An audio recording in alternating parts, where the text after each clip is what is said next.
Aš esu Sandra Nuškevičienė, esu psichologė, psichoterapeutė, psichologinių krizių pagalbos centro mokymų vadovė. Ir šiandieną trumpai papasakosiu apie svarbiausius psichologinius procesus žmonių gyvenime.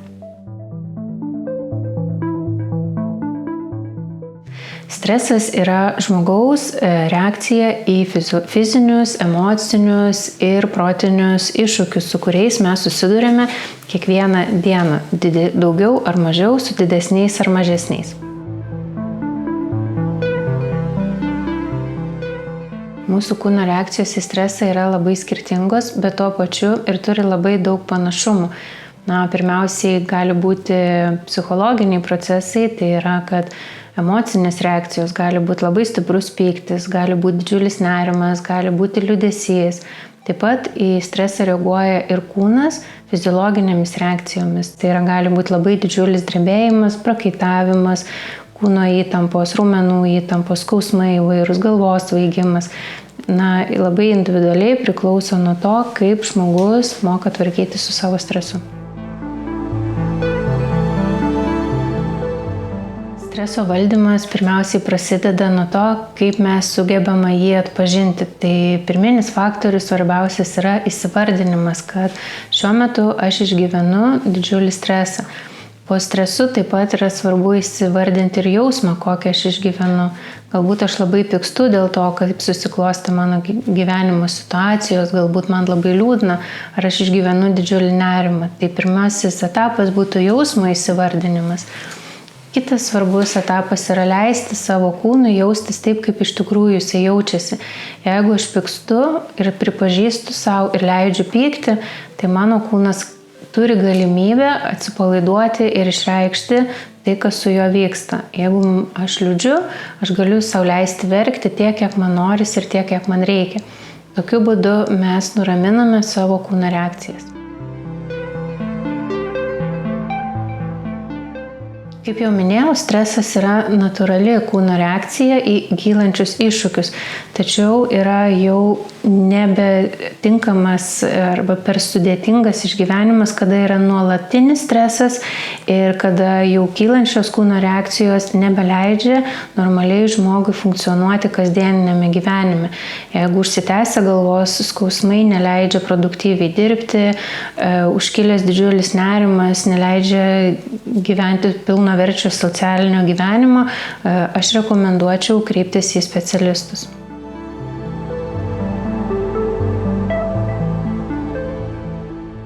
Kai mes turime daugiau žinių, natūralu, kad mes jaučiamės ramesni ir saugesni. Žinojimas mums suteikia nusiraminimą ir žinojimas mums leidžia lengviau tvarkyti su emociniais išgyvenimais, turėti pasirinkti planą, kaip aš išgyvensiu su psichologiniais iššūkiais.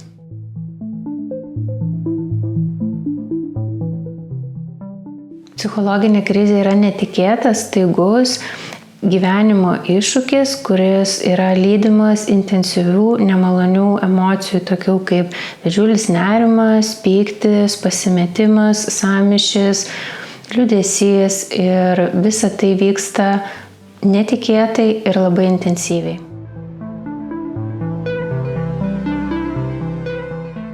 Dažniausiai žmonės turi 3 tradicinius reagavimo būdus į psichologinės krizes. Tai vienas iš jų yra sustingti, kitas yra bėgti, o trečias yra kovoti. Nuo to, kaip mes turime savo patirtį gyvenime sukaupę, kaip mes esame išmokę reaguoti į krizes, mes pasirinksime vieną iš galimų, o gal kartais ir kelis reagavimo būdus. Žinus, kad šiuo metu aš išgyvenu psichologinę krizę ir žinodama, kad aš į iššūkius gyvenime reaguoju bėgimo metodu, tai aš galiu savo įsivardinti, kad šiuo metu aš gyvenu psichologinėje krizėje ir man bėgti niekur nereikia. Mūsų kūnai taip yra sutverti, mes esam taip sudaryti, kad mes taip reaguojame, tačiau šiuo metu mes neturime tokio išorinio galbūt priešo, mes daugiau susidurime su psichologiniais dalykais ir niekur bėgti mums nereikia. Todėl natūralu, kad tas stresas mumise kaupiasi.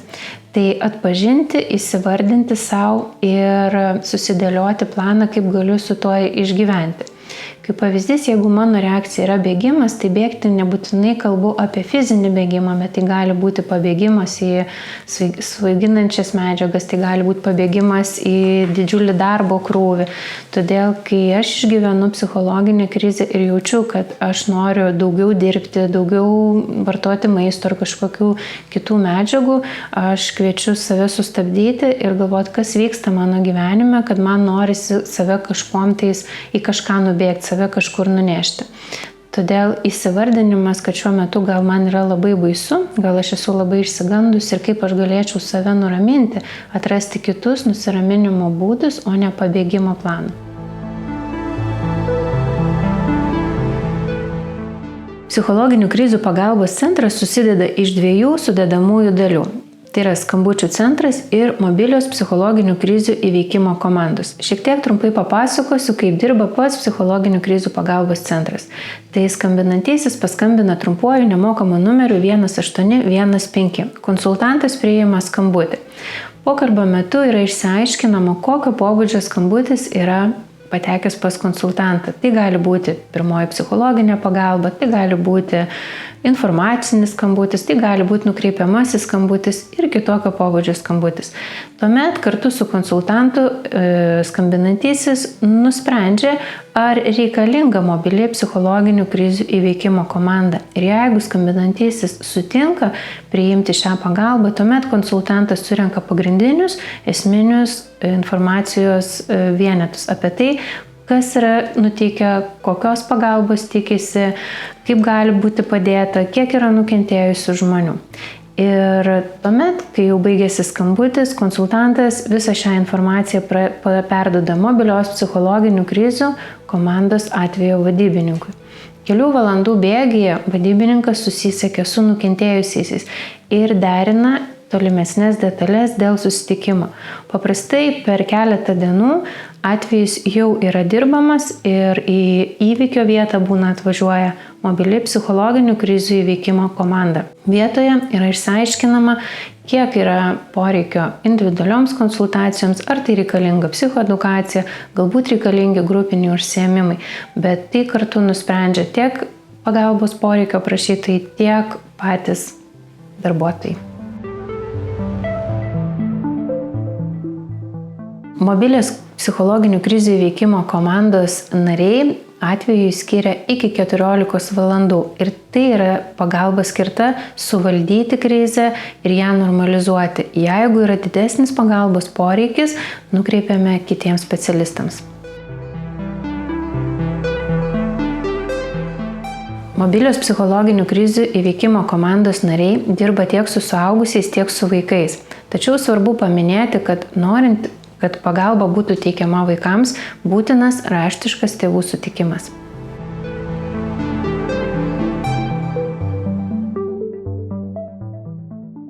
Paskambinę į skambučių centrą paslaugas gali gauti ne tik tie, kurie galvoja apie savižudybę ar turi suicidinių ketinimų, tačiau ir jų artimieji. Todėl raginame ir skatiname, kad jeigu jūsų aplinkoje yra žmonių, kurie kalba apie savižudybę, išreiškia mintis, kad nenori gyventi, kad jiems yra per sunku gyventi, labai kviečiame skambinti į nemokamą numerių 1815 ir pasikonsultuoti su konsultantu, ką galima daryti, kai mano artimasis turi savižudiškų minčių ar ketinimų.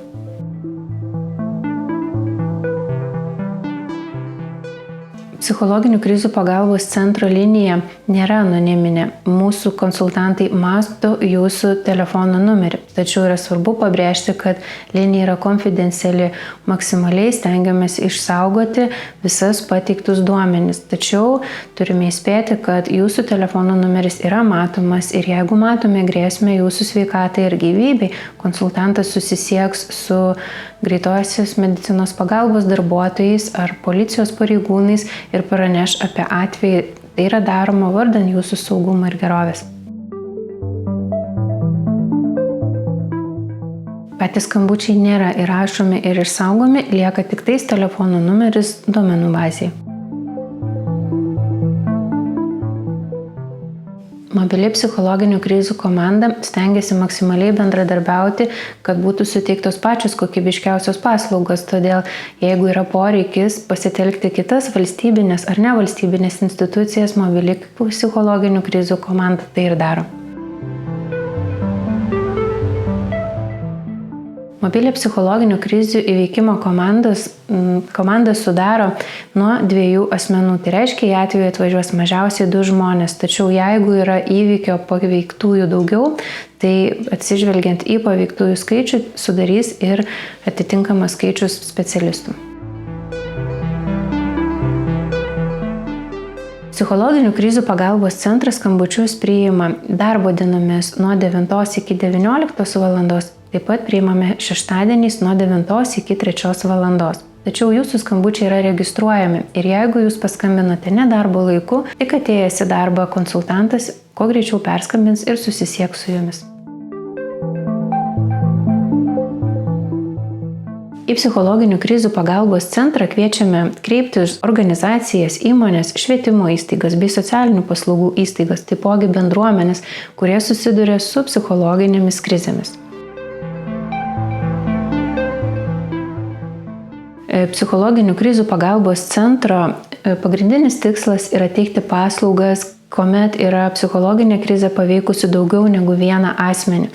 Todėl kviečiame kreiptis, kai yra didesnis paveiktųjų skaičius 2 ir daugiau asmenų. Nuo psichologinių krizių nėra apsaugota nei viena bendruomenė. Ir susidūrus su psichologinėmis krizėmis rekomenduojame išnaudoti savo vidinius resursus. Ir kai pastebite, kad vidiniai resursai jau nebepadeda, kviečiame skambinti į skambučių centrą nemokamų telefonu 1815.